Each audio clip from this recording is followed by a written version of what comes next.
காரணம் இவங்களை என்னைக்கான ஒரு நாள் டாப் பண்றாங்க. 6 மாசம் ஜனவரி 3 மாசம் ஆயிடுச்சு. பொதுமக்களிடையே ஒரு கிளர்ச்சி உண்டாக்க பார்க்கிறார்கள். இன்னைக்கு தேதி வச்சான்னு வச்சுங்க, தேர்தல் வச்சாங்கன்னா 200 சீட் வாங்குவாரு. இன்னுமே நான் சொல்றேன், விஜய் பொதுமக்களிடையே அவருக்கு எப்போ ஒரு புது முகம் வந்ததுன்னா ஒரு 1 இயர் ஓடுமா அந்த வண்டி. ஒரு சினிமா 100 நாள் ஓடுது, 200 நாள் ஓடுது, 300 நாள் ஓடுது. விஜய் சினிமா என்ன கேட்டீங்கன்னா குறைஞ்சது 1800 நாள் ஓடுன்னு நினைக்கிறேன். 5 வருஷம் கம்ப்ளீட் பண்ணுவாரு. அது மாதிரி தானே பண்றாங்க. 3 மாசம் 2 மாசம். இவர் யாருங்க சொல்றது? ஸ்டாலின். பொதுமக்கள் 1,90,90,00,000 பேர், 85 லட்சம் பேர் எலெக்ட் பண்ணிருக்காங்க அவரை. திமுக கிடைத்த வாக்கு என்ன சொல்லுங்க பாப்போம்.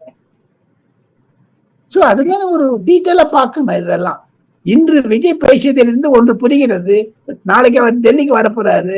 டெல்லிக்கு வந்த அப்புறம் எல்லாரையும் பார்க்க போறாரு. சீஃப் மினிஸ்டர்ஸ் கான்ஃபரன்ஸ்ல அட்டன் பண்ண போறாரு. ராகுல் காந்தியை பார்த்தாலும் பார்ப்பாரு. விஷயத்தை தெரிஞ்சுப்பாங்க. அதுலதான் உங்களுக்கு இருக்குது ரகசியம். அவர் எப்படி பேலன்ஸ் பண்ணிட்டு போறாருன்னு பார்க்கணும். என்னை பொறுத்த மட்டில் விஜய் அவர்கள் மைனாரிட்டி அரசாங்கத்தை நடத்தினாலும் PV நரசிம்மராவ் மாதிரியும் அடல் பிகாரி வாஜ்பாய் மாதிரியும் இருக்கிறார். நடத்தியில் நரேந்திர மோடி மாதிரி செயல்படுகிறார். ஆக மொத்தம் அகில இந்திய அரசியல் அவருக்கு புரிந்திருக்கிறது என்பதைத்தான்